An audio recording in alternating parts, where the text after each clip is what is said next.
265 Yada Yahowah, Adam, the story of man. 7. Noach, guide. Preparing for departure. The 6,000-year countdown to our return to the garden commenced the moment Adam and Chawah were beguiled by Satan into disregarding Yahweh's guidance. Through his instructions and interactions with mankind, God developed and conveyed the means for us to come home. Although there would be bumps in the road, all of our making, the path would be as straightforward as it has been well delineated and dependable. Along the way there would be benchmarks in time and milestones to help us maintain our bearings. The first increment of time we are given along the way is found in Bersith, Genesis 5:3. The Torah says, when, Adam, the first man created in God's image, had lived, Yasha'yah, had existed after being revived and restored to life, 130, Shalal years, Shana, change and repeat of the seasons, then, he fathered a child, Yalod, in, his likeness, hue, image pattern, and model, similar to, after and in the pattern of, his image, hue, resemblance as if a model or shadow of himself. And he called, his name, hue, Sheth, basic principles. 1. The essential elements which define something, denoting the foundational precepts of a society or civilization. 2. Defiant, rebellious, and haughty. 3. Buttocks or 4. 6. From Shith, to put, 266 place, set, station, appoint, constitute, impose, set forth, or demand, and or a prickly garment of thorns.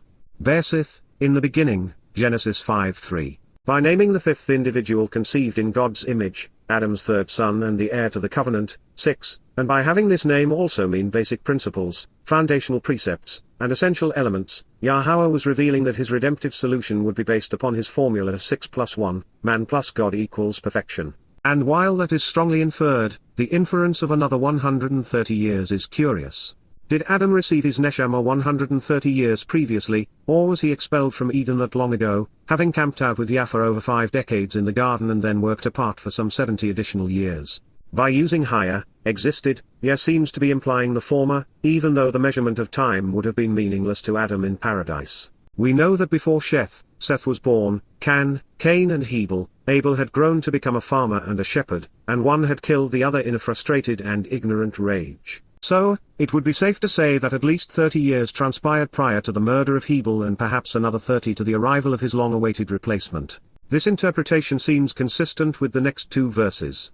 The days, Yawmim, time, Adam, the first man created in Yah's image, existed, hayah, after, Achar, he fathered, Yalod, Sheth, basic principles. 1. The essential elements which define something, denoting the foundational precepts of a society or civilization. 2. Defiant, rebellious and haughty. 3. Buttocks or 4. 6. From Shith, to put, place, set forth, station, appoint, or constitute, were 800, Shemonimia, 267 years, Shana, repetitions of seasons.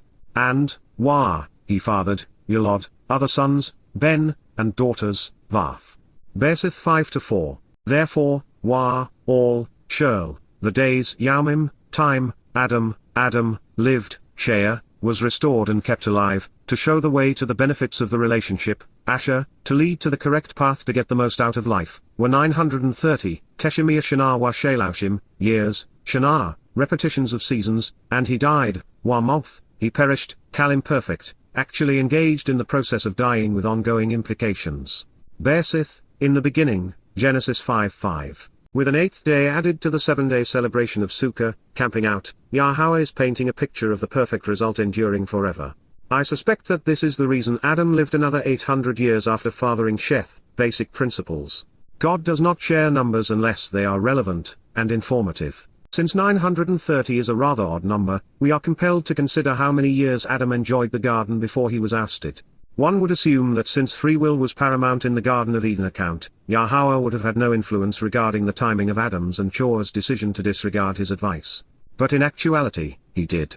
Yahweh not only consciously chose to let Satan slither into Eden, but he also chose the timing of the adversary's advance. Therefore, it is likely that Adam's tenure in paradise would have been short of 60, the number of mankind, years. There are many who scoff at this portion of the Torah, primarily because it depicts such long lives. If you are one of them, I would encourage you to read Genetic Entropy and the Mystery of the Genome by Dr. J.C. Sanford, a Cornell University professor with a PhD in genetics. He not only demonstrated that the human genome is degrading 268 rapidly, thereby proving macroevolution wrong, but also that the genealogies presented in Bereshith, Genesis depict the precise rate of decay in longevity one would expect based upon the adverse consequence of genetic mutation over time. The reason Yahowah gave us this detailed information regarding the passage of time between successive heirs to the covenant is so that we would understand his timeline and then be able to establish important dates, past and future. So, let's consider what he had to say. When, Wa, Sheth, basic principles. 1. The essential elements which define something, denoting the foundational precepts of a society or civilization. 2. Defiant, rebellious, and haughty. 3. Buttocks or 4. 6. From Shith, to put, place, set forth, station, appoint, or constitute, had lived, Yasha'yah, existed, 105 years, Shana, cycle of the seasons and times of renewal, he fathered, Yolod Inaush, mortal man, generic of humankind. Bereshith, in the beginning, Genesis 5:6. While Seth would go on to live 912 years, it is the duration between generations which is germane to the timeline. But a word of caution, there is no place in all of the Torah or prophets more prone to scribal error than numbers, especially large ones over 2 significant digits, and especially here in Genesis. This is because the oldest Torah manuscripts relied on the Egyptian method of accounting, which used a horizontal line above an alphanumerical representation to convey what we write today in the 10-based numbering system replete with numerals and decimal places. This is the system with which Moses and the Israelites were familiar. But the original format was problematic because, while most surviving scrolls were written on parchment, upon leaving Egypt papyrus would have been more plentiful, and it was woven such that the 269 fibers formed horizontal ridges and indentations.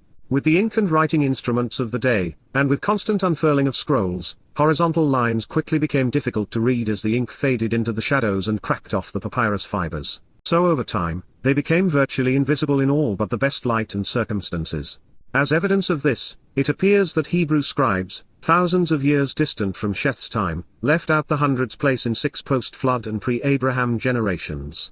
And by implication, they may have inadvertently added a similar quantity of time into 6 antediluvian generations to balance the ledger. If the concept of errors in the Masoretic text is new to you, be aware the oldest manuscript dates to the 12th century CE. It was written in Babylonian Hebrew, not Paleo-Hebrew, which is the alphabet and language of revelation. And its history dates back to Mesopotamia rather than Yisrael. Men, not God, chose how to vocalize a text that was already replete with 5 vowels, and in many cases, it is obvious that they chose poorly, thereby altering the message. Further, the rabbis who compiled the Masoretic text considered the Aramaic Targum, also of Babylonian origin, to be preferable to Hebrew. This was not unlike the Catholics preferring their Latin Vulgate. Hebrew had been a dead language for 2,000 years before it was reconstituted in 1948 with the establishment of the modern state of Israel. Moreover, the Aramaic Targum was not just a translation from Hebrew to Aramaic, but instead an interpretive paraphrase. This text was routinely altered by religious zealots, and each time there was a doctrinal disagreement between Yahowah and the rabbis, the text was ratified in favor of religion. Heavy doses of midrashic interpretation are common in the Targum. Therefore, suspicion is warranted with regard to the Masoretic text interpretation in general, and 270 specifically when evaluating numbers beyond 2 significant digits in the Torah, that is unless we have access to the same text among the Dead Sea Scrolls. From this perspective, I would like you to consider the specific example I alluded to in a previous chapter. In the Septuagint, which was prepared between 200 BC to 200 CE, and is unfortunately even less reliable, there are 6 generations between Shem and Abraham which are each 100 years longer. And there is a 7th which is 20 years longer, most of which are confirmed by the Samaritan Pentateuch, first prepared 100 BC with the oldest extant MSS dating to 1008 CE. Unfortunately, when it comes to the first 5 chapters of Bereshith, Genesis, the Dead Sea Scrolls are of nominal value in resolving this debate. The early chapters of the Torah are badly deteriorated, and so only fragmentary evidence is extant in the otherwise reliable Qumran collection. However, the unified position during the prehistory of the Septuagint and Samaritan Pentateuch is compelling, and once we move past the flood, we enter the period of written history where people, nations, and dates can be confirmed independently of the Torah. Acknowledging this post-flood deficiency, in order to balance the ledger, and to square the Torah's accounting with the dates which are known, the time of Abraham, the Exodus, and the construction of the temple under Solomon, we must subtract some of the additional 620 years presented in the Septuagint and Sumerian sources from the antediluvian Masoretic text accounting. How much, I cannot be certain, so we will consider all reasonable possibilities as we move through the Torah. Also, please understand, while the year of the flood varies based upon which text is being considered, the extant portions of the Dead Sea Scrolls, the Septuagint, or the Pentateuch, our dating is accurate and certain for all of 271 the most important events. These include Adam's and Chawah's estrangement from Eden in 3968 BCE, Abraham's affirmation of the covenant on Moriah with Yitzhak in 1968 BCE, year 2000 year. Dowd is commemorated in the 89th Mizmor as the cornerstone of Yahweh's home in 968 BCE. Then the Son of God returns to fulfill Pesach, Matzah, and Bikurim, also on Moriah, in 33 CE, year 2000 year. On the happiest of days, Father and Son will arrive on Yom Kippurim on October 2, 2033, to reconcile their relationship with Israel and Yahweh. We will be allowed back into the garden on Sukah, camping out 5 days later, also in year 6000 year, so that we can camp out with our brother and father. It is amazing what we can learn when we do our homework. There is no need or sense in blindly relying on often errant and always superficial English translations of the Bible, prepared 1384 CE through 1975, or on the Masoretic text, drafted 1100 CE through 1550. Beyond the issue of the way numbers were recorded, beyond even the way aspects of the process faded into the papyrus fibers and pores of leather surfaces, even if we could be certain of the value of numbers greater than 2 significant digits, on average we'd still need to add 6 months to each generation, since there is no indication that an heir was fathered on the predecessor's birthday. Seth, for example, would have been 105 for 365 days and could have fathered Enosh at any time during that period. This realization is especially important when it comes to the more numerous generations between the flood and Abraham. However, from Abraham, and especially Joseph in Egypt, and then to Moses during the Exodus, including the conquest of the Promised Land through the kingdoms of Dowd and Solomon, the accounting presented in the Torah and Prophets syncs perfectly with recorded history 272 and archaeology. Since many people claim otherwise, as we press forward in our study, we will consider the evidence. Of particular interest will be that which was compiled by David Roll in A Test of Time, the Bible from Myth to History. Lastly, there is the issue of Yolod. It can mean conceived as in fathered, or gave birth to, the first of which would require the addition of 9 months per generation. Therefore, the bottom line is that there just is not enough dependable data to accurately determine the time which transpired from the fall to the flood. That said, there is a plethora of interesting insights provided along the way to make the journey worthwhile. And fortunately, by using the generational accounting in the Septuagint, we are able to work backward from Moses to re-establish the record stolen from us by time, especially when we are cognizant of Yah's plan of 6 plus 1. When, Enosh, mortal man, generic of humankind, had lived, Yasha'yah, had lived, 90, Tishim, years, Shana, he conceived, Yolod, he fathered, Canaan, Canaan, to lament one's nest. Bersith, in the beginning, Genesis 5:9. Canaan, Canaan, sorrowful nest, had lived, Yasha'yah, was alive, 70, Shibim, years, Shana, and he conceived, Yolod, he fathered, Mahalalel, Mahalalel, question God's radiance, from Ma, to ponder, Halal, the shining radiance, and El, of God. Bersith, in the beginning, Genesis 5:12. Then when, Mahalalel, question God's radiance, from Ma, to ponder, Halal, the shining radiance, and El, of God, had been alive, hayah, lived, 65 years, Shamesh Shana Shishim Shana, he fathered, Yolod, Yud, Yud, descent, from Yared 273, to descend and go down.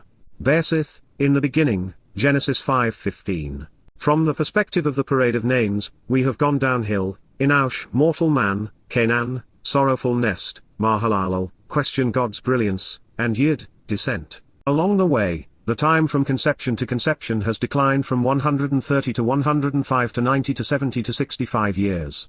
Based upon this pattern, it's likely that the hundreds place was inadvertently added into the Masoretic text, circa 1100 CE, in the next generation. Now under Babylonian, then Greek, Roman, and European influences, the rabbis wrote it as Shanaim wa Shishim Shana wa Mia Shana.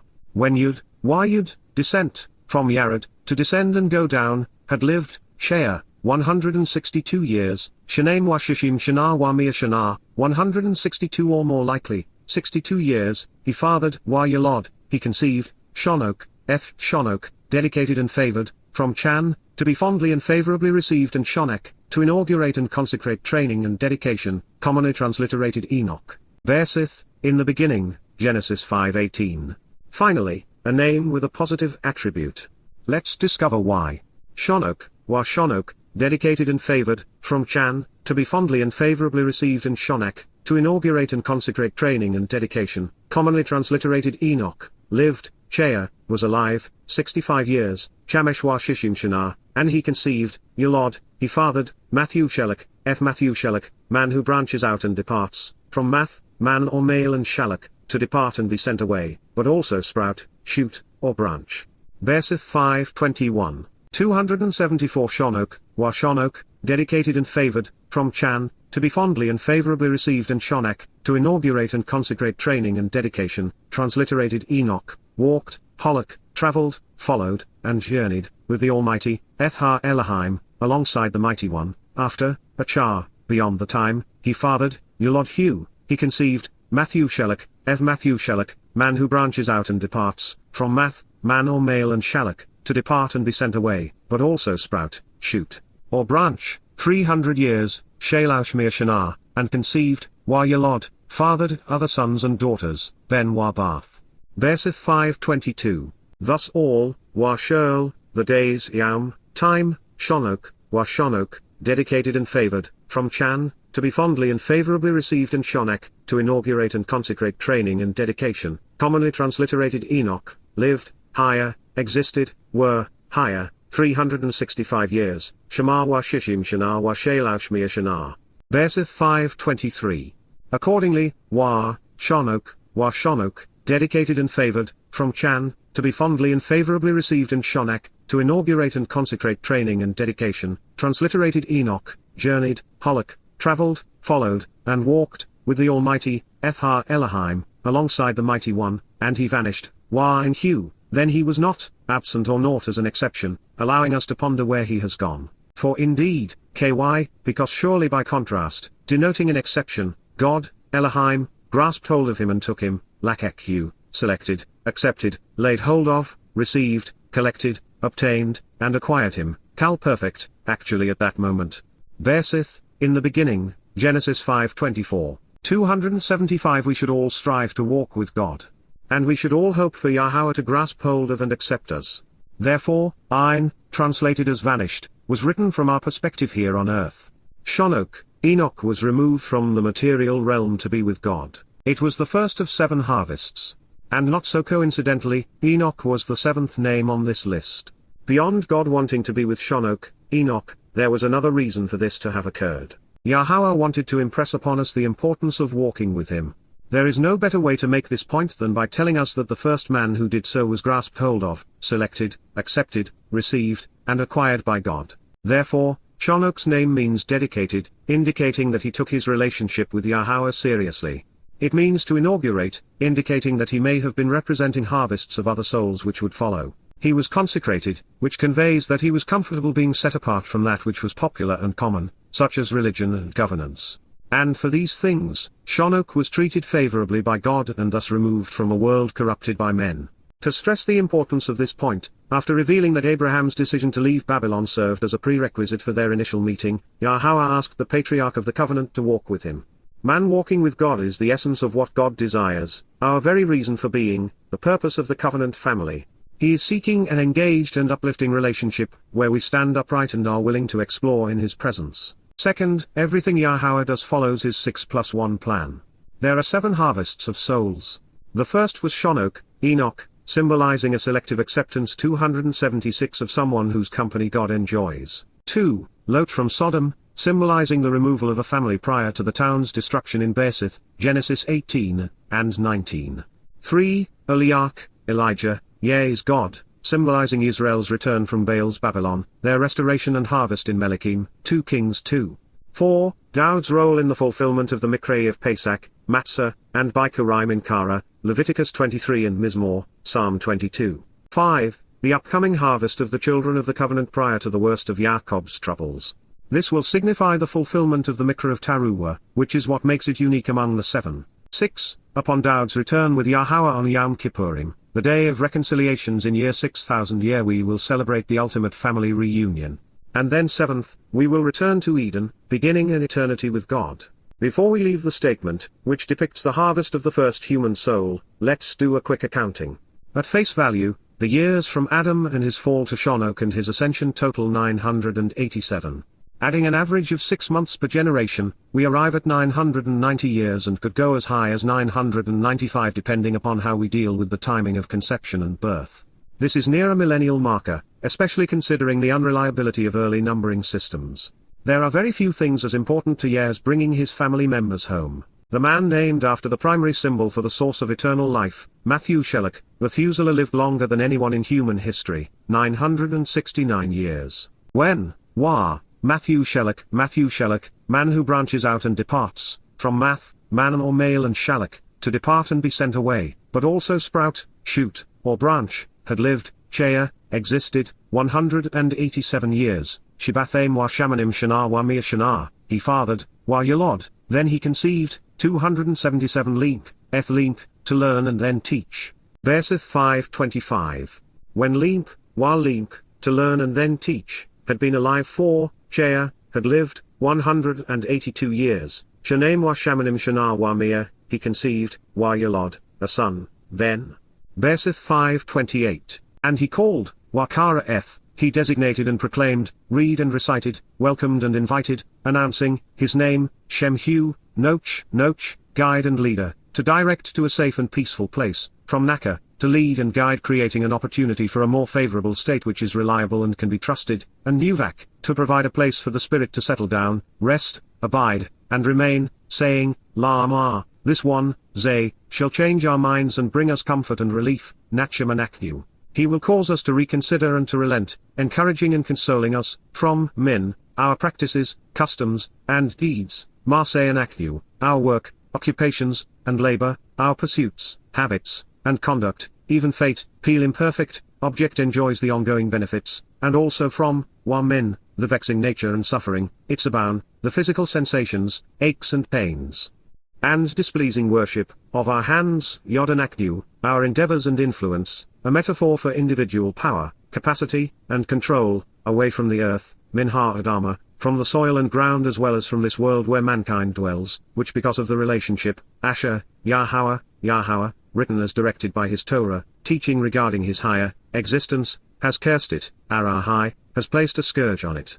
Bersith, in the beginning, Genesis 5:29. Noach's name defines his purpose, which is that we need to be led away from mankind's thinking, away from our societal customs and religious practices, for there to be any hope of a better life. Just because everyone else is 278 doing it, it does not make it right. This was a time for man to relent from the vexing nature of the suffering he was imposing upon himself. It still is. But for those who elect to follow this guide, there will be comfort and encouragement. And according to the dates presented in the Masoretic text, Noach would have been born in year 1000 year, 2968 BCE, ushering in a new day and along with it the means to chart a new course back home to year. Also be aware that this passage confirms that Yahowah did what he told Adam he would do. Remember? To Adam, while I am, then approaching man, he said, Amar, he explained based upon this one time, because, ky, as a consequence of it being true and for the reason, you have listened, Shama, you heard and paid attention, to the voice, Lakal, verbal expressions of your woman, Yasha'yah, and female companion, and have eaten, Akal, continued to consume, being fed and nourished, from, min, the tree, ha'etz, which, for the benefit of the relationship and to get the most joy out of life, Asher, I instructed, Zawa.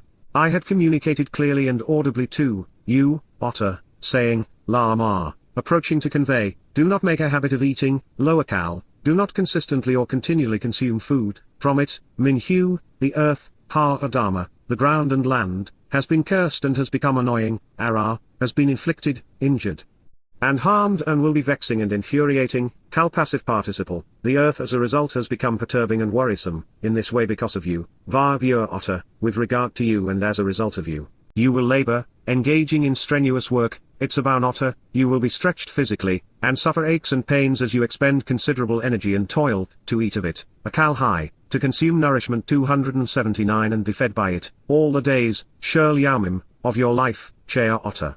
Bersith 3:17. Thorn bushes, Warkouts, detestable and loathsome non-fruit-bearing vegetation and abhorrent, disgusting, and irritating plants, twisted and splinter-like, and thistles, wadada, prickly plants which are of no value and are used to goad. It will produce, zarmak, it will sprout and grow, as you approach, la otter, and consume, akal, the plants, ethizeb, the vegetation including grains, vegetables, herbs, and fruits of the open environs, sade, of the expansive cultivated fields outside the walled enclosure.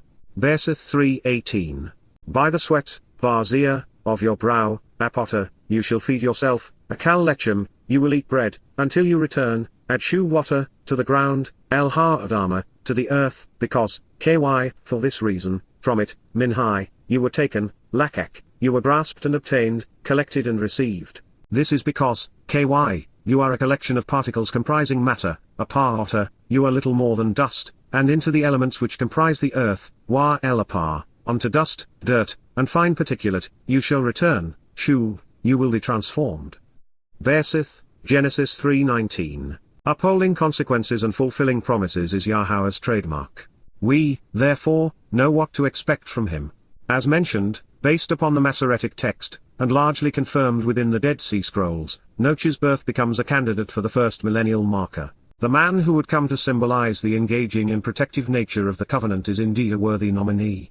280 When Noach, guide and leader, to direct to a safe and peaceful place, from Naka, to lead, guide, and direct, creating an opportunity for a more favorable state which is reliable and dependable and can be trusted, and Uvak, to provide a place for the spirit to settle down, rest, abide, and remain, had existed, hayah, 500 years, ben Shemamia Shana, as a son for 50 years, Noach fathered Elod, he conceived, the sons, Shem, Shem, name, personal and proper designation, Ham, Ham.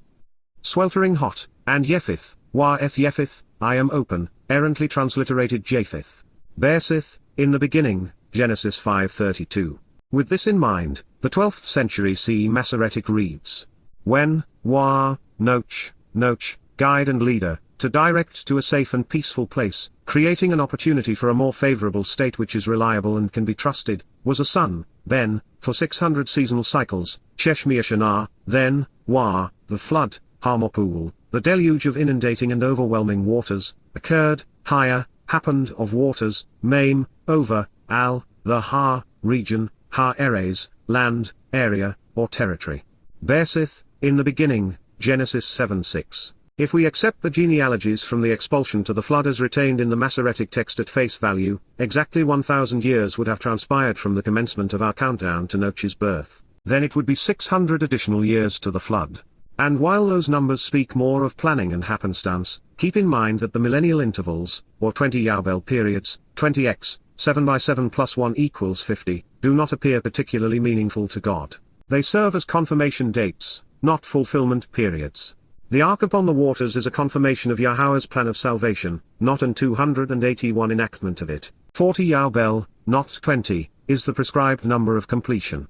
This theme is repeated throughout the word, starting with it raining for 40 days and 40 nights during the flood. 40 Yahweh, Jubilee, meaning Yaslam is God, periods, or 2,000-year increments, _3 of the Torah's most important events, the confirmation of the covenant with Abraham on Moriah, Dowd's Passover sacrifice opening the door to life on Moriah, and Yahweh's return with Dowd to Moriah on Kippurim to reconcile the remnant who have come to embrace the covenant.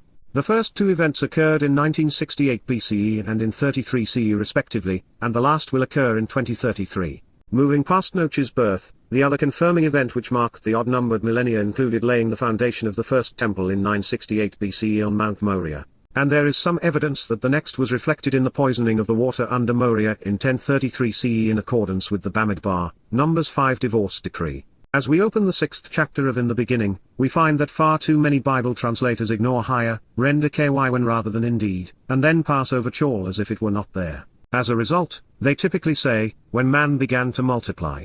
While that may be what happened, the text actually says, it came to pass, hayah, it occurred, happened, and existed, full perfect, that, indeed by contrast, ky, that truly there was a clear distinction, emphasizing the idea that there was an alternative, because, humankind, Adam, that mankind became common and 282 contemptible, chalal, was no longer special, becoming defiled, desecrated, and profane, dishonorable and lacking integrity, prone to inflicting injury and wounding by stabbing, while increasing in numbers and influence, la rabab, becoming prolific and dominant, upon, the face, panna, of the earth, odama, land, ground, and soil.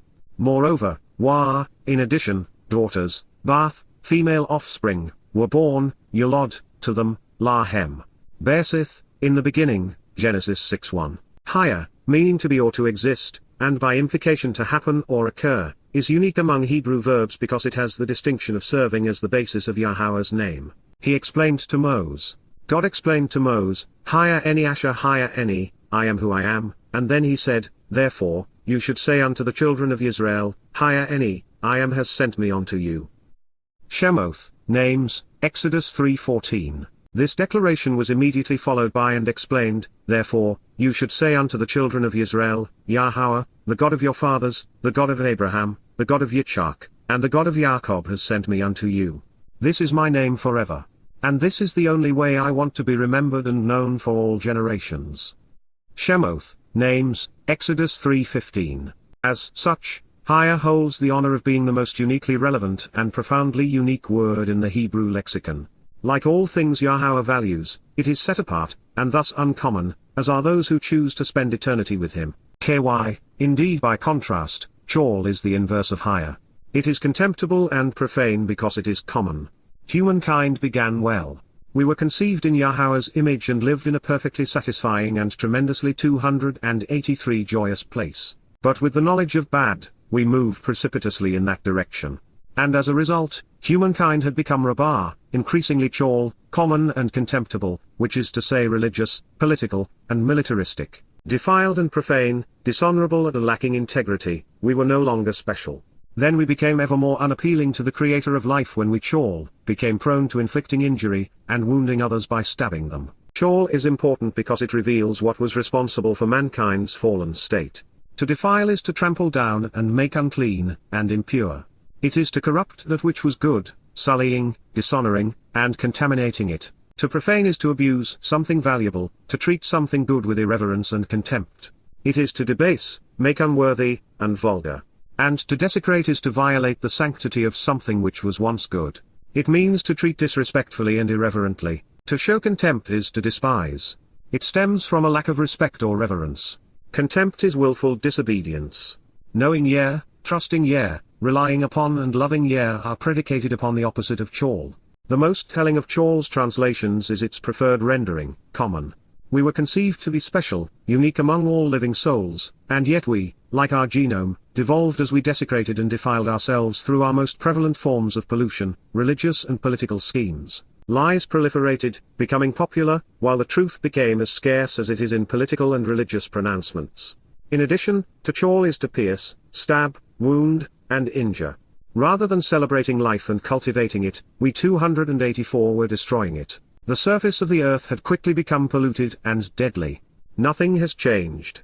The bath, daughters mentioned at the conclusion of the previous statement were conceived by men and born to women. They, too, would be ordinary, and thus universally corrupted and defiled. At this point, Yah makes a distinction between two types of humans. And while he does not say so here, his conclusion of the flood story makes it obvious that there were people with and without a neshama, conscience. Some of us were simply animals. Perhaps some still are. In this declarative statement, the sons of the Almighty are the descendants of Adam and Chawah, whom Yahweh conceived in his image to raise and enjoy as his children. The fact that God depicted them as the female offspring of Adam, the man, Adam, singular and definite, should have made this obvious. And, then, the sons Penim, the male descendants and masculine offspring conceived and parented, a term of endearment for those who have been in a loving, familial relationship, of the Almighty, Elohim, God, saw, they perceived and viewed, habitually envisioning, considering, and delighting, imperfect, that, indeed and by comparison, making a distinction and by contrast, the daughters, Ethbath, the female offspring, of the man, Adam, of Adam, the man created in God's image.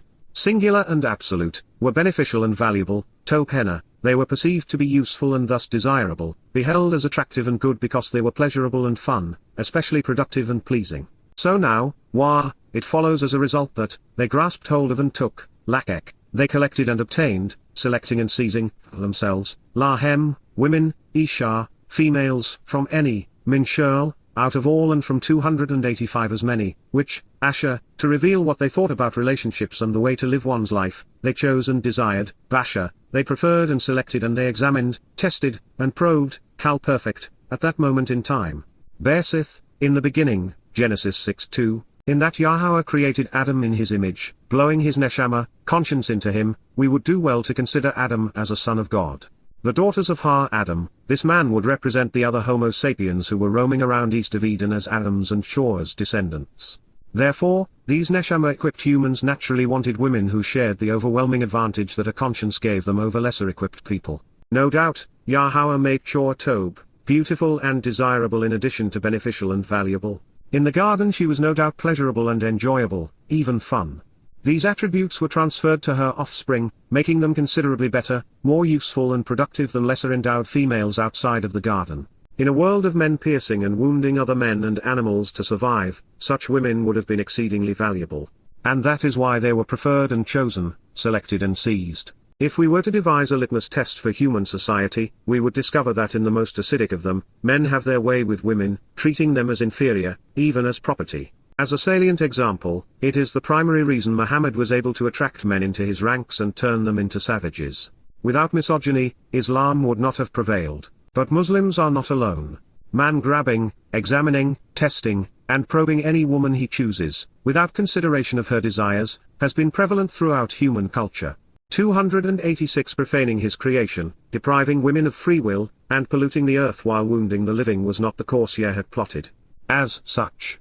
Therefore, Yahowah, Yahowah, an accurate presentation of the name of Eloah, God as guided by his Torah, instructions regarding his hayah, existence, said, Amar, promised, my spirit, Ruach Eni, my influence and source of empowerment, this projection of my nature, a feminine noun depicting the power, influence, and life-giving aspects of God breathed out and approaching as the wind to enable a response, will not remain in, nor will she contend and plead with, lo dun bar, will not abide alongside, dwell or live with, direct or vindicate, mankind, Adam, man, for an unlimited duration of time, la olam, forever.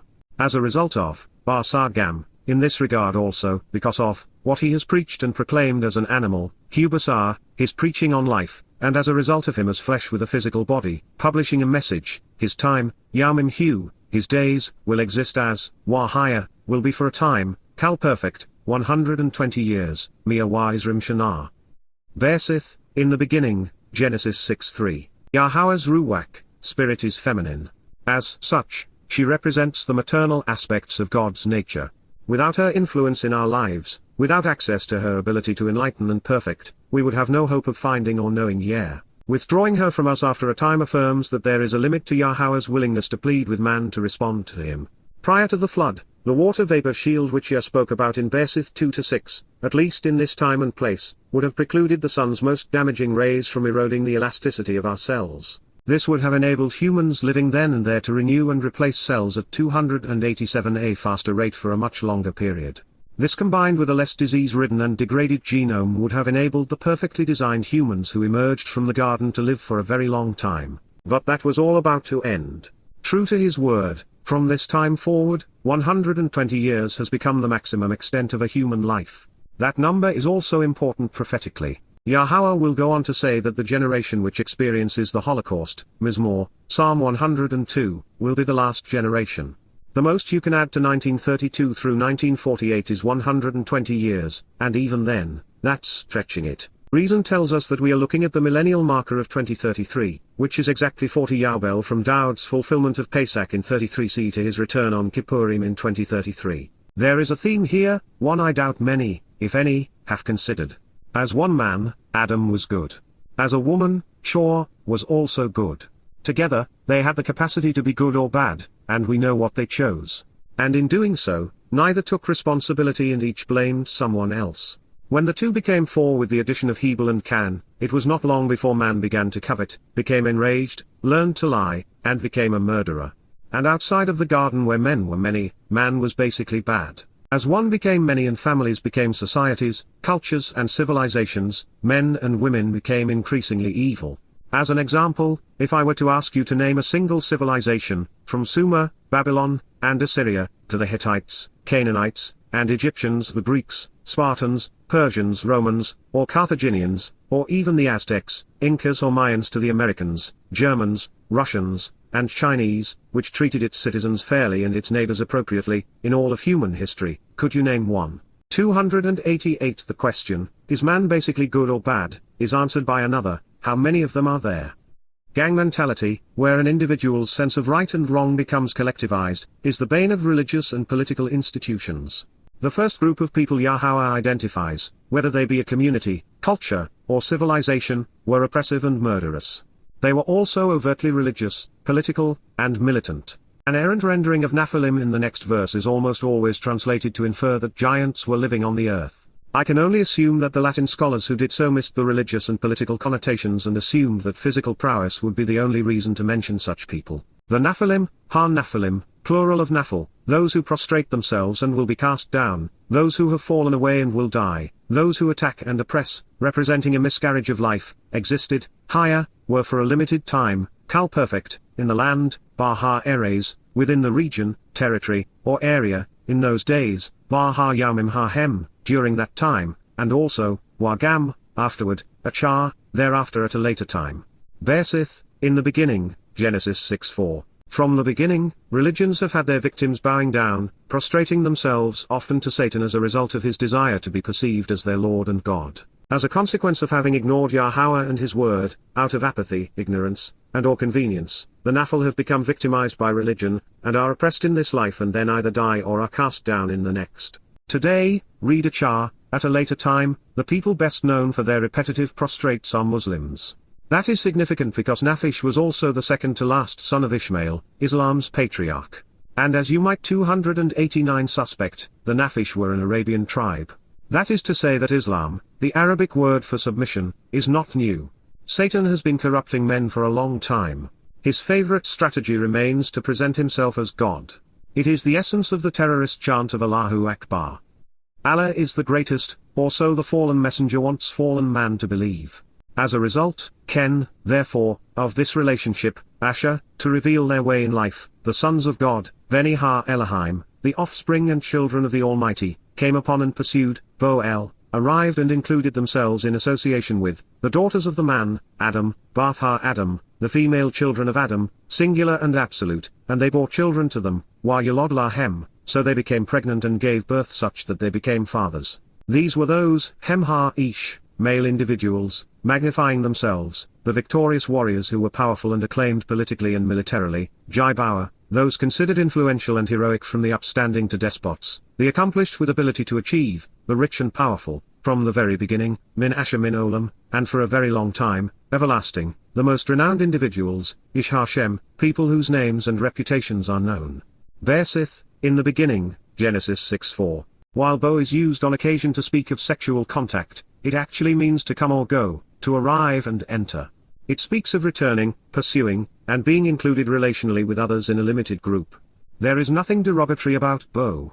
Yahowah has transitioned from referring to Ha-Adam, the one man created in his image, to Ish, individual, because he is now viewing people differently. 290 inches between these words we find gibowr, a word which can be interpreted positively or negatively depending upon the individual or circumstance. For example, in verses 10-8 we are told that the father of politicized religion, of human self-aggrandizement, Nimrod, was a gibowr. And in his case, it most definitely is not a compliment. Arrogant, self-aggrandizing men have used a caustic blend of religion and politics to start wars and set themselves up as tyrannical despots for a very, very long time. It is the hallmark of human societal behavior, a fundamental precept of civilization, the thing we are best known for producing and remembering. If I were asked to consolidate human history into a single word, it might be gibowr, the story of men magnifying themselves, going off to war, and behaving like arrogant tyrants. That said, there are heroic aspects of gibowr, especially as they pertain to God's favorite son, Dowd, David. He fought valiantly to protect his nation, keeping Israel united, free, and safe. He was a great leader, with devotion to duty, and strength of character. He was exceptionally brilliant, articulate, capable, confident, and accomplished, an inspired prophet and protective shepherd, even our Savior. He is, in God's view, the the most interesting and influential man in the history of gibowr. In the case of the Nephilim, they embodied the worst aspects of gibowr. These were the first despots and tyrants, men with unquenchable military and political ambitions.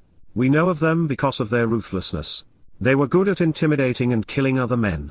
Therefore, Yahowah, a transliteration of, our Eloah, God as directed in his Torah, teaching regarding his hayah, existence, saw, viewed, perceived, and recognized, imperfect, continually observing, that indeed, truly, the evil intent, the wickedness and depravity, the propensity to be wrong and the misery this inflicted 291 upon, the deprivation and distress, the misfortune and immorality, the anxiety and calamity being wreaked on, mankind, Adam, the descendants of Adam. In the land, Eres, within the region, was excessive, great in magnitude and quantity, prolific, extensive, and abundant. In addition, every, inclination, yetzer, predisposition, perspective, propensity, and proclivity, part of framework from which the world is perceived and issues are framed, preoccupation with the imaginary and mythical, and thoughts makashibeth, plans, plots, purposes and schemes, the musings, desires and reasoning, even the cunning devices, of his judgment and motivations, his reasoning, decision-making, and ambitions, were exclusively, only, distinctly, and single-mindedly, indeed inappropriately bad, undesirable and without merit or value, evil, wicked, and immoral, repugnant, miserable, and troubling, harmful and hindering, every single and solitary day, all of the time without exception. Bersith, in the beginning, Genesis 6:5. It only takes a spark to get a fire raging, and all too suddenly, everything is consumed by the ensuing inferno. By this time, man had used his neshama so poorly, creation had been for naught. Without our conscience, we had no hope in thinking our way to God. And with it, we acted as if we were gods with control over life and death, modeling imaginary deities after ourselves to perpetrate and justify the worst in human behavior. One of the more interesting aspects of the Hebrew lexicon is the difference between to see and perceive, and to be wicked and wrong. The observant is scribed. In this case, the eyes of the observant individual are focused upon the aleph and hey, with the ram's head being the first letter in, Father, and God. And with the depicting an upright man, 292 inches the observant our perspective on life and the world is mankind with God. The evil is written. It removes the influence of God as our Heavenly Father and replaces him with the face focusing on man's perspective, represented the I. In fact, those three letters present a exclusively human viewpoint. Whether it be the Eye of Horus atop an Egyptian pyramid, or emblazoned on US currency, it is the evil eye. Man's way is inferior to God's way. There is a tendency for us to assume that evil is an individual issue rather than a societal one. And yet, that isn't how and then used here or any place else. The wickedness and depravity, the propensity to be wrong and the misery the evil intent inflicted upon mankind was prolific, extensive, and widespread. There are only three human institutions capable of such pervasive mayhem and misery: religion, politics, and societal customs. Also, Yahowah was explicit. Man's yetzer makashibeth hurak every inclination and thought was inappropriate, his predisposition was to be immoral, his perspective was jaundiced, and his propensity for conjuring up religious myths and proclivity to plot evil schemes was exclusively and single-mindedly without merit or value, even repugnant. It was not just everyone, but also every single and solitary day without exception. We had gone from the religious and political free zone of the garden to both being ubiquitous. As such, the much-touted fall of man occurred outside of the garden, not within it, and it was because man became political and religious, and with them vicious, oppressive, and deadly. Nachum, in the following statement, is one of those words in which the context of a sentence is required to 293 properly convey the intended meaning. It can depict being consoled and encouraged after finding relief from sorrow and distress, or it can convey to reconsider, changing one's mind in a sorrowful way, suffering from it and experiencing regret. Based upon the situation which has developed, and upon the subsequent use of azab in the text, conveying pain and distress, the meaning is clear. Then, Yahowah, a transliteration of Yahowah as instructed in his Torah, teaching regarding his hayah, existence, truly, genuinely, designating that this was an exception, grieved, regretting, nachem, he came to an accurate understanding regarding what had gone wrong and was genuinely sorry, nephil imperfect, God endured this sorrow for a prolonged period even though he had done nothing to deserve it, that he had engaged with and acted on behalf of, asa'eth, performed in this way to make, chalal perfect.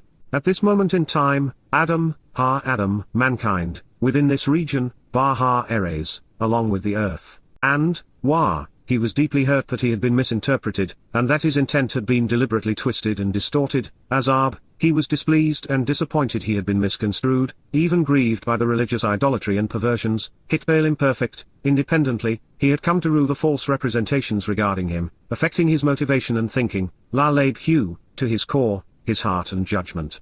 Bersith, in the beginning, Genesis 6:6. It was the correct response. God considered what man had become and he was deeply hurt. From the very beginning, and just as Satan had done in the garden, humankind deliberately twisted and distorted Yahweh's message, misrepresenting his nature and misconstruing his intent. And the only thing which has changed over the 294 past 6,000 years, is that the problem has become even more widespread and pervasive.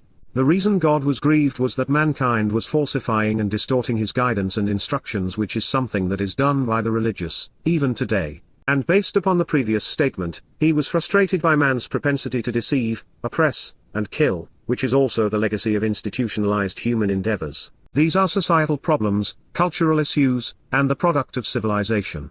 The one thing that can cause God regret is misrepresenting his guidance and nature. People are abused and lives are squandered as a result. This statement is important because it demonstrates that we are not subject to predestination. The future is not predetermined. We choose our fate, and that means we can and do choose poorly. We are free to do things God does not want us to do.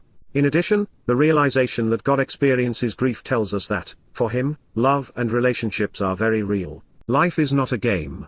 But more than anything, this passage reveals that Yahweh is engaged, and that he cares deeply and personally about the souls who seek to know him. And that is why he hates being misrepresented.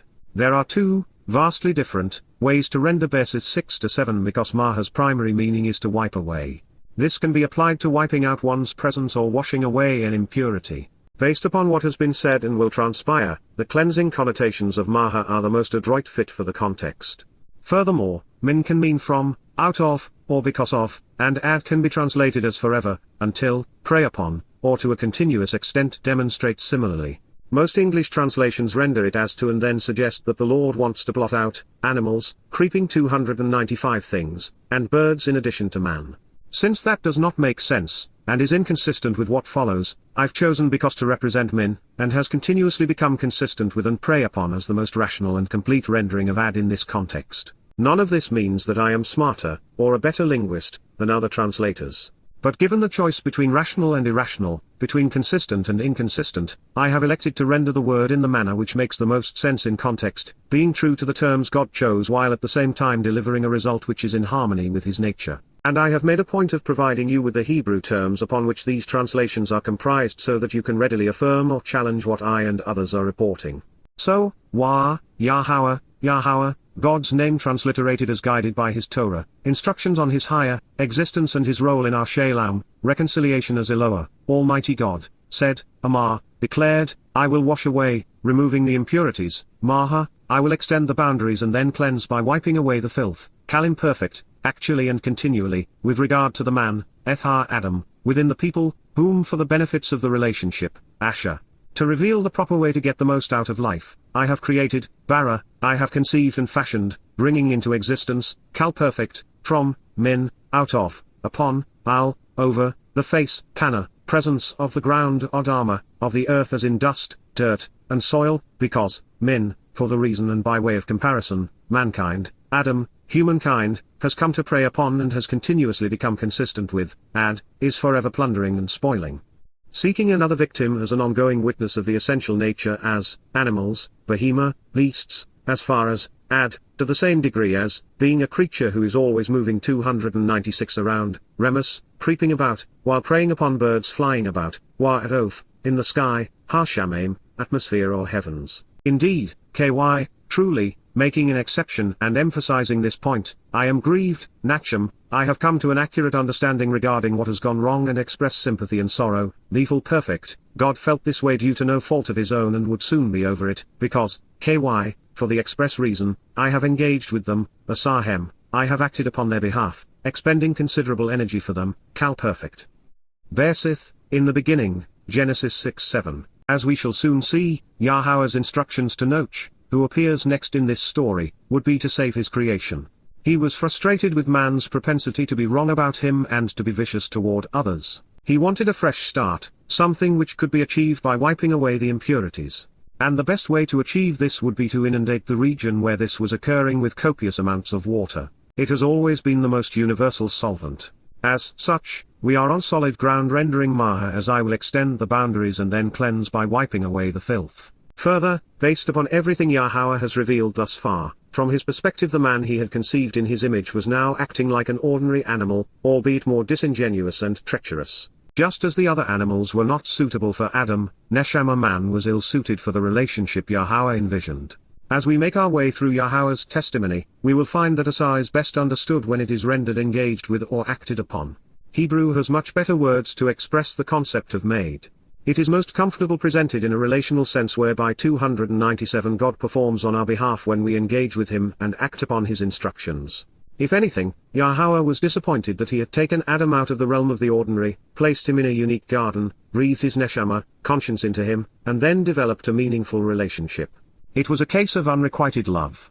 It was the most debilitating endeavor, investing so much of himself into this relationship only to see his contributions squandered such that man was now a source of sorrow rather than joy. Bad was now so prevalent, so ubiquitous and pervasive, even God had nearly lost hope.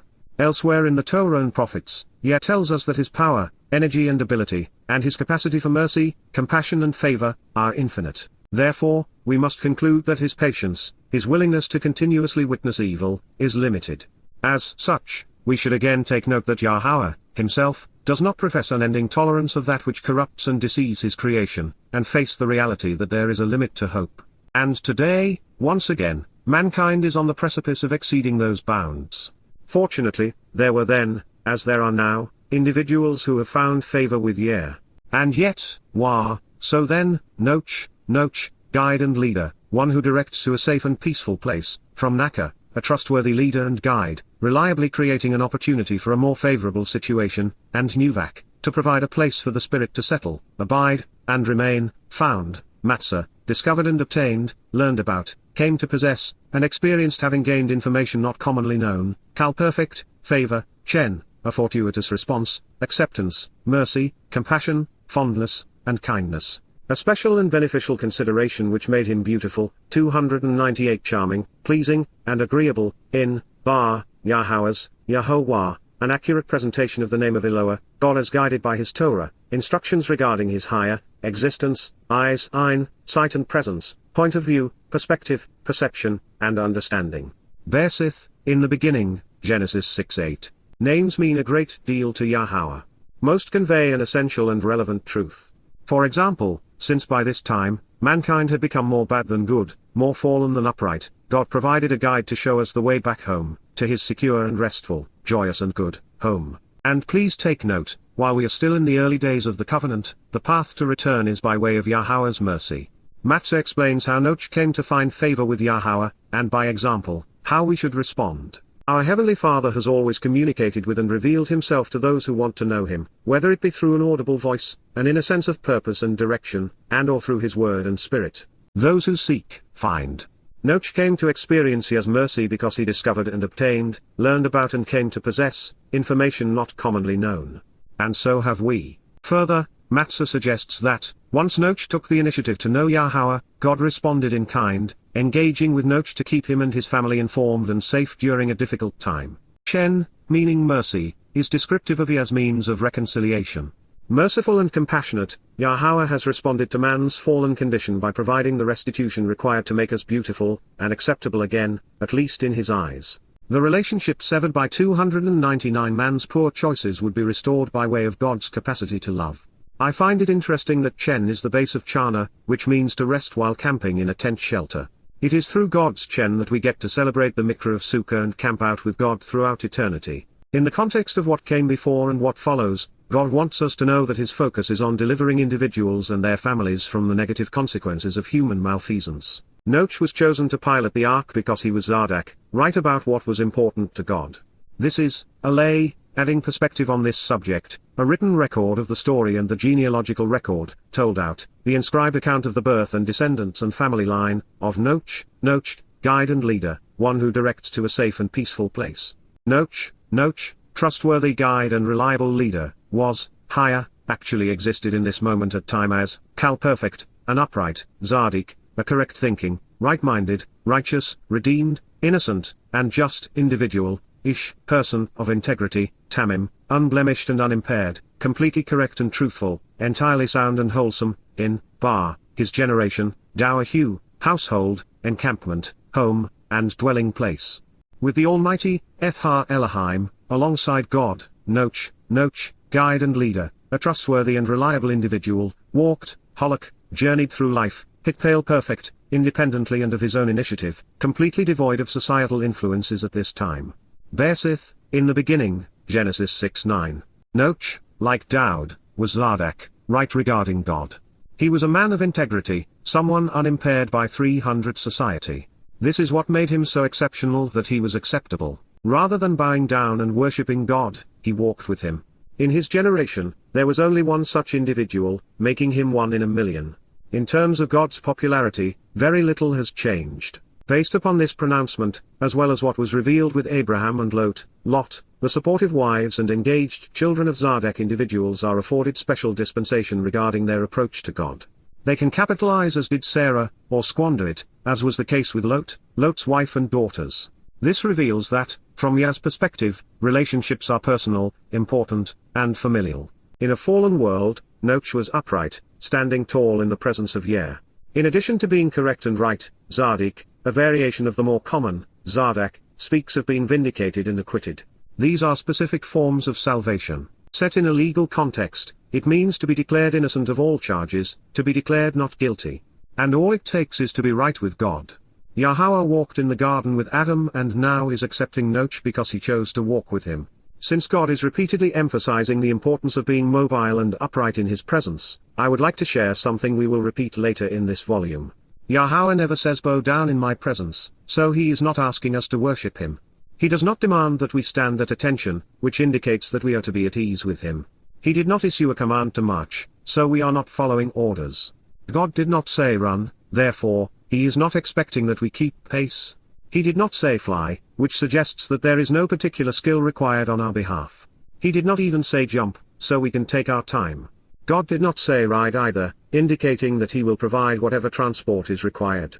He simply requested that we walk to him and with him 301, which places us together, side by side, actively doing something together. Yahowah has invited us to engage in a relationship with him. He did not establish a religion. Further, this relationship with our Maker is to be on a first-name basis. We are to walk side by side, in his presence, conversing with him.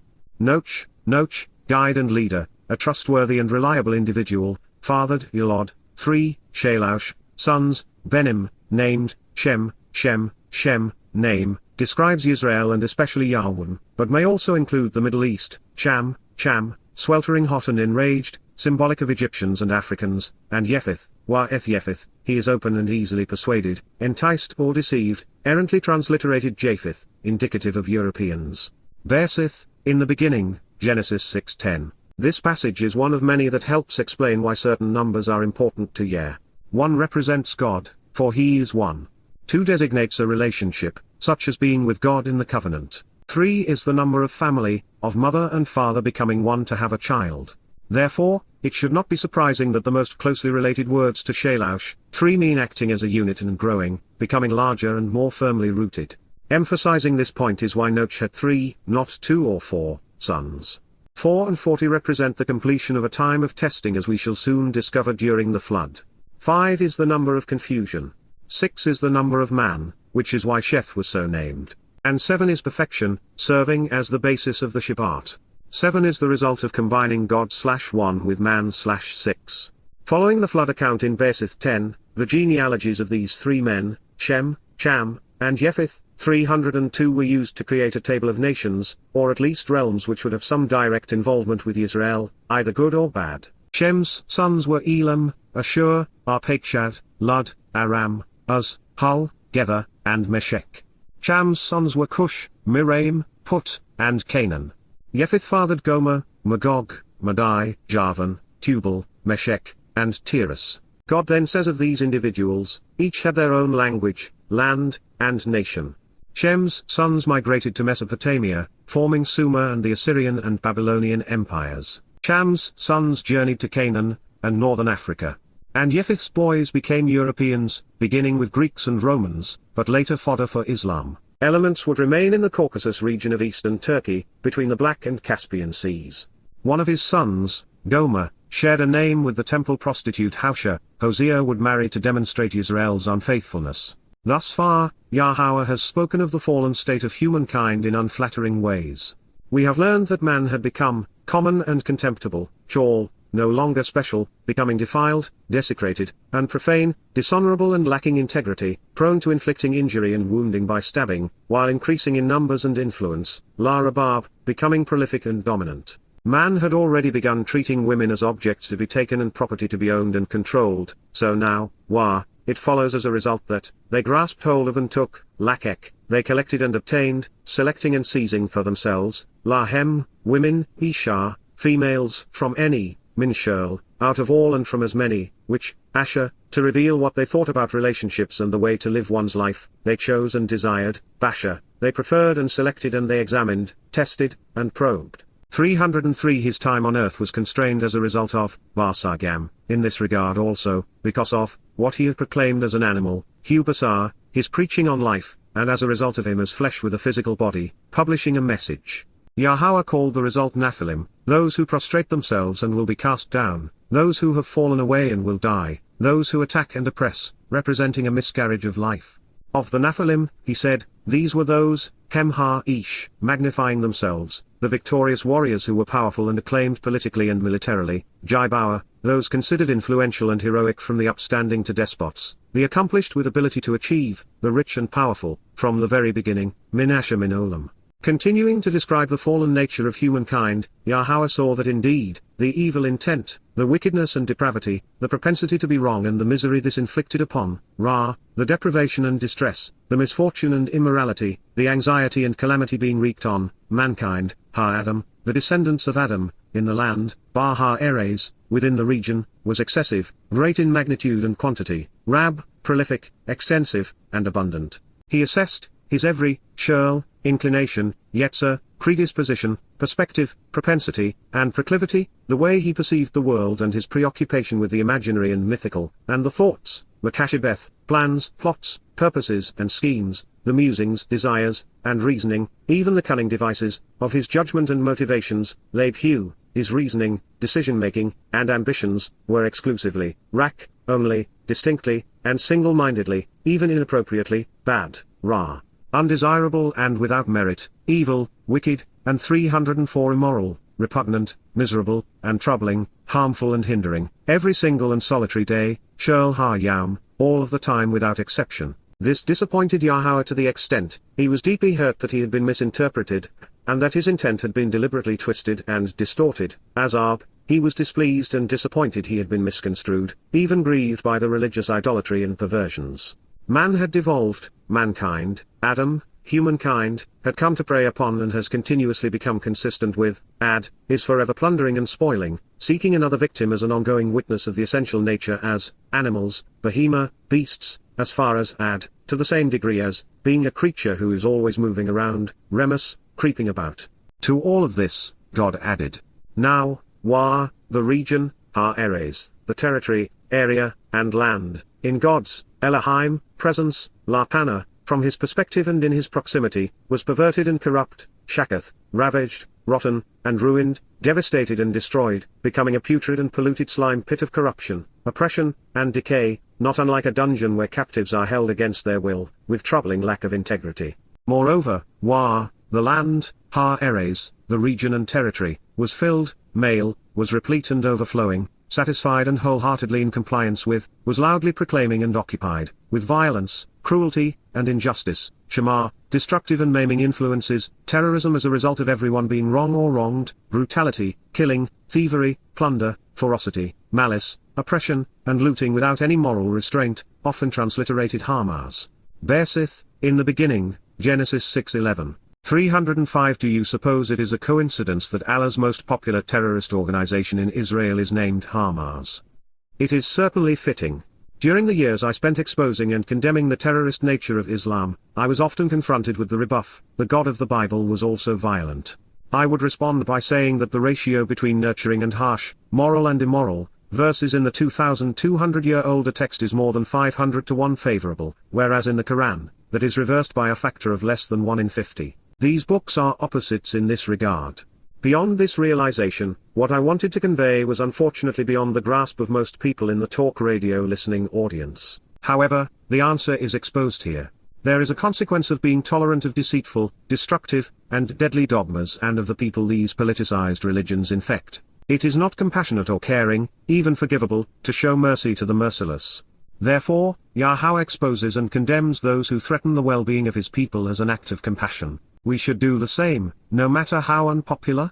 When corruption becomes sufficiently prevalent that it is accepted as the norm, as was the case here, those societies breed, even become satisfied and comfortable with, Shema, terrorism, violent destruction, plunder and lawlessness, cruelty and injustice, without any moral restraint. Everything they touch is doctrinally infected and physically affected by them, including their children and surrounding communities. To drive this point home, let's consider a modern perspective. Americans consider themselves peaceful and, yet, in the 400 years since Europeans began to systematically eradicate and displace native peoples, colonists turned citizens have fought over 100 wars. Since 306 its founding, the United States has been at peace for 1 year in 20. Recently, after making a mess of Vietnam, Somalia, Afghanistan, Iraq, Syria, Libya, and Yemen, the US initiated, funded, and armed a proxy war with Russia, which is devouring credibility, starving the world, impoverishing people, and will likely result in nuclear conflict. Americans condemn Saudi Arabia for the murder of one man, Jamal Khashoggi, while somehow forgetting that, since the nation began using drones on the 19th of June 2004 in Pakistan, the nation has murdered 33,000 civilians, nearly 1,000 children among them, raining death from the skies without tribunal 14,000 times. In particular, Barack Obama became like a god with the power of life or death. And let's be clear, not even 1% of those killed were guilty of having killed an American, and none had the benefit of a trial. And that's just the beginning of America's deadly outreach. The nation's invasion of Afghanistan would place 175,000 people in graves, all to make a bad situation worse. The US military would kill another 300,000 in Iraq in the process of giving Iraq to Iran and destabilizing the world. Prior to this, America's dishonest and ill-fated invasion of Vietnam left 3,300,000 people dead, 2/3 of them civilians. Even worse, the nation would justify sacrificing 58,000 of its own sons and daughters in this political misadventure. And never once has the US apologized for its deadly and destructive engagements, nor has the nation learned anything from them. As a result of having built the largest military and spy apparatus in the history of humankind, one currently larger than every other nation combined, there is an entire chapter of Yasha'yah, Isaiah devoted to exposing and condemning Americans as the merchants of death. And in due time, I will share it with you. 307 The lesson here is that unchecked, if not properly exposed and condemned, the children within these societies will ingest the same poison, and they in turn will terrorize their neighbors. Innocent people will be adversely affected by belligerents so long as militancy is tolerated and esteemed, as it is throughout the Muslim world and in the West. And let's be clear, while I've used America as a current example, as bad or worse could be said of Egypt, Assyria, Babylon, Greece, Rome, Asia, and Europe, which serves to prove the point God is making. And it is getting worse, with far more people dying at the hands of nations and their militaries and militants than ever before. This is particularly alarming because the overwhelming preponderance of people alive today, in the summer of 2023, will be dead 10 years from now. Without Yahweh's intervention, life would be extinguished on earth. Therefore, the narrative God is currently providing regarding what occurred at the dawn of recorded history is prophetic of the many reasons mankind is on the cusp of self-annihilation. In his Torah pronouncement, Yahweh recognized that deceitful, destructive, deadly, and damning dogmas had become pervasive. He realized that the consequence of unchecked corruption was, Shema, terrorism, cruelty, and looting. And he knew that if he did not stymie this religious and political malfeasance by eliminating the provocateurs, there would be no hope for anyone going forward. Let's put ourselves in God's place for a moment. If you could slay Muhammad and his 100 most loyal companions in 622 C, would you, knowing that Islam would ravage the world, terrorizing, killing, and plundering hundreds of millions, including the 3,000 murdered in the name of Allah on September 11, 2001. If you could wipe out Hitler and the 1,000 most fervent Nazis in 1938, to spare the 50 million victims of the Second World War, 308 would you? In 1948, would you eliminate the 10,000 most loyal supporters of Mao to spare the lives of 40 million otherwise innocent Chinese men, women, and children? The reason Yahowah asked his chosen people to destroy Yasha'yah, Jericho, meaning of the moon, heap of ruins, Gibowr, Gibeon, evil and idolatrous hill, Lachish, invincible individuals, Hebron, to associate with the occult, Debir, to fear or revere the word, and Chatzor, Pozor, protected enclosure or castle, in 1400 BCE, and to eliminate the population in these towns, is for the same reason he responded similarly 5,000 years ago. Had these corrupt people and places been allowed to exist within the promised land, they would have infected and adversely affected the people chosen to be Yahowah's witnesses. Had that occurred, you and I would not be reading the word of God or be able to benefit from it. Using Yahowah's parlance, their iniquity was full, meaning that like the people depicted during Noach's day, there was no longer any hope that the Canaanites would be able to coexist in a civilized way with their neighbors, or any hope that their own children wouldn't become equally corrupt. For the benefit of the many, to retain hope, to punish the perpetrators rather than allow them to shema their victims, the corrupt were curtailed. It was the most reasonable and merciful thing to do. And, God inspected, looked upon and observed, the area, the land, region, and territory, and behold, pay attention, look intently and see, it was perverted and corrupt, ravaged, rotten, and ruined, devastated and destroyed, a putrid and polluted slime pit, a basin of corruption and decay, making it like a depressed dungeon where captives are held against their will, demonstrating a troubling lack of integrity, because, the entirety of the animalistic nature of humanity, including their every religious 309 proclamation, basar, flesh, animal nature, and public pronouncements of preachers which are perceived to be appealing, was perverted and corrupting, ravaged and rotten, putrid and polluted, slimy and decaying, a basin of the controlled and depressed, with their ways, superimposed upon, all over, the earth, the region and area. Bersith, in the beginning, Genesis 6:12. The earth was corrupted because man was corrupting it. It was polluted because man had become putrid. We were the cause, and it was ruined as a consequence. There is far more to basar than flesh. Its Akkadian root suggests that the term conveys a descendant, a blood relative, or someone who is near of kin. The best etymological tools indicate basar's primary meaning, however, isn't flesh, but instead to herald a proclamation and make public pronouncements which appeal to those at whom they are directed. While the word is often translated as living things and creatures, even as animals, based upon the context in which it is used, basar can just as easily convey anything from mankind's animalistic nature to his Pollyannish speech. Yahowah was not pleased with his creation, so if he did not care about the consequence, he had a choice. He could ignore them, wipe them out, or prune them back. So, God, Elohim, Almighty, said, Amar, declared, to approach, Noach, guide and leader, a trustworthy and reliable individual, I am coming to pursue a time-constrained bow, I will diligently and demonstrably in this location cause, perfect, pruning, a cutting away and separating to place limits and restrictions, I am restraining and restricting, diminishing by placing limitations, from katsats, to cut off part of an extremity by shearing. Making a clear distinction that there are two separate and distinct 310 parts, on approaching my presence, la pana eni, concerning my personal existence and appearance, for all mankind, including all of man's religious proclamations, basar, humanity's animalistic nature as if he were entirely flesh, along with the public pronouncements of preachers which are perceived to be appealing, because, the earth, this area, region, and land, is filled, male, is overflowing and satisfied. Wholeheartedly in agreement and loudly proclaiming, replete and preoccupied, with violence, cruelty, and injustice, terrorism as a result of everyone being wrong, maiming and malice, brutal killing, thievery and plunder, ferocious oppression, and looting without any moral restraint, transliterated hamas, because of, min, as a result of, their presence, panahem, their existence and appearance. Therefore, look, here and now, Wahine, so behold, look up and pay attention, I will ravage their slime pit and destroy them and their perverse corruptions, any Shakathem, I will devastate them, causing them to decay and decompose in this basin, wiping them out by laying waste to their oppressive and enslaving nature, along with the ground within this region, Ethar Eres, within this area, land and territory. Bersith, in the beginning, Genesis 6:13. It is a seldom considered fact, but it is nonetheless true, God seldom works alone.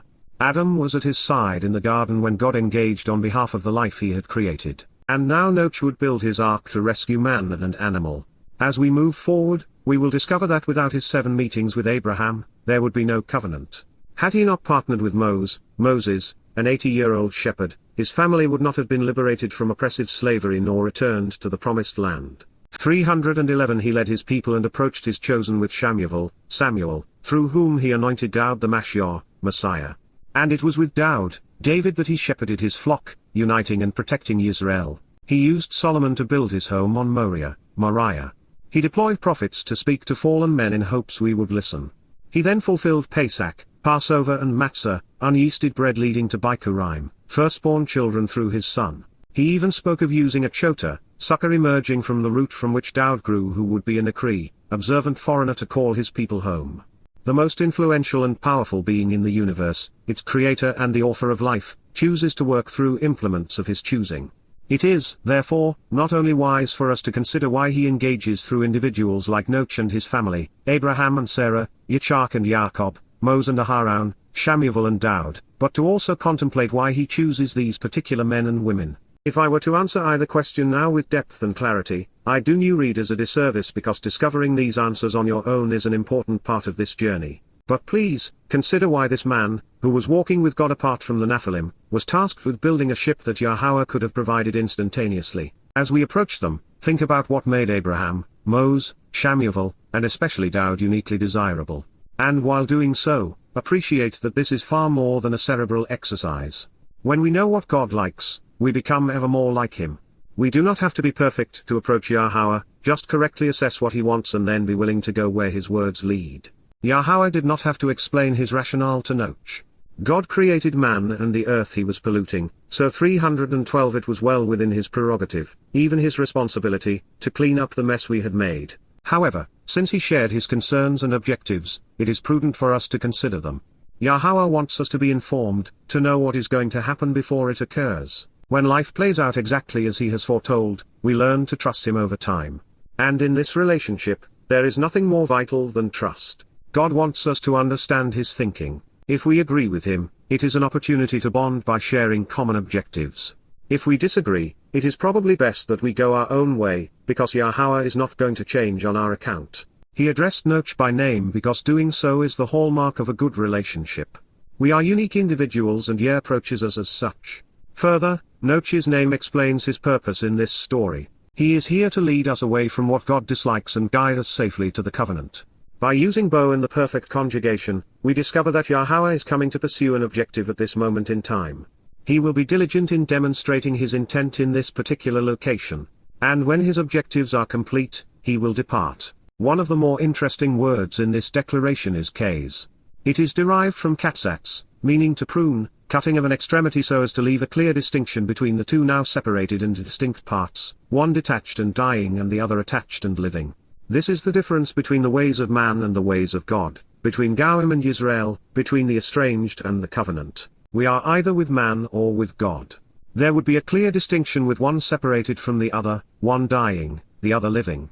Those sheared away 313 would be washed away, along with their putrid pollution, and those pruned back would weather the storm and thrive. It is not unlike pruning a tree prior to a hurricane, making it more resilient without all of the deadwood getting spun around by the wind and toppling in the rain-soaked ground. Further, there would be kays, restrictions and limitations placed on mankind with regard to la pana, approaching God's presence. We know these today as the terms and conditions of the covenant. Completely and accurately translated, especially in light of its actionable root, kays becomes a treasure trove of insights explaining the intent of the impending deluge. While we have considered the horrific implications of Shema and, therefore, understand that Yahowah is opposed to violence, cruelty, and terror. As a direct result of man's bizarre, religious proclamations, and the way they were favorably received, mankind had become Shema, destructive, maiming with malice, brutally killing, and looting without restraint, while ferociously oppressing others. These are things God despises, which puts him at odds with the undercurrent of civilization, and the controlling influences of religious and political institutions. It was Panna, the appearance and presence of man, which had ushered in this plague. Also, since God is fair, we get what we deserve. Those who had perpetrated Shakath would suffer Shakath. Those who had devastated the earth with their perverse corruptions and putrid pollution would be ravaged in their own slime, decomposing along with all that was rotten and ruinous about them. Those who had oppressed and enslaved, curtailing the freedom of their captives, would have life and liberty taken from them. They would be washed away as God saw fit to clean house. From this perspective, the slime pit and basin aspects of Shakath are actually important, as are its 314 resulting corruption, pollution, and decay. Keep them in mind as we move forward, because it explains the nature of the flood. Just as gardeners prune plants to cut out decay, and to promote healthy growth, God was prepared to remove corrupt humans for the sake of those who had not been contaminated. And while that is obvious, isn't it also obvious that our world today is filled with terrorism, cruelty, violence, destruction, plunder, killing, thievery, injustice, and looting without moral restraint? And as such, might Yahweh's future judgments, the pruning of humankind which will occur between 2030 and 2033, be similar? Are we seeing in the preamble to the deluge, a preview of what to expect in our immediate future? Returning to the metaphor being used, having elected to prune mankind, Yahweh needed a way to keep the good plant safe. While he could have made the vessel himself or found a much more straightforward way to protect Noach, his family, and the animals, as I've mentioned, God prefers doing things with us. And Yah never misses an opportunity to reinforce his message, giving us the opportunity to revel in the brilliance of his word as he intertwines amazingly sophisticated and relevant metaphors. The very nature of the ark is symbolic, and there would be two of them, not one. But more than this, by building a gargantuan vessel 600 miles from the nearest ocean, God not only memorialized for our benefit how Noach engaged with him, but also provided his critics and doubters with an overt last warning of biblical proportions. There is little doubt that Noach's shipbuilding exploits were featured regularly in the Black Sea Gazette. Everyone in the Erez region would have known about his seemingly crazed devotion. And that's because God wants everyone, and that includes those who have turned their backs on him, to be left without excuse. 315 Further, Noach's undaunted confidence and sense of purpose in the face of unending ridicule demonstrated the benefit of Yada, knowing Yahowah. If you were open-minded, watching Noach's fortitude and perseverance, you would be compelled to contemplate what, or whom, he knew that you did not. As such, Noach's example demonstrates the difference between faith and trust, between believing and relying. It was, therefore, a wake-up call that was missed by the mockers, just as Yada Yahowah goes unnoticed among those on the cusp of being swept up in another rising storm.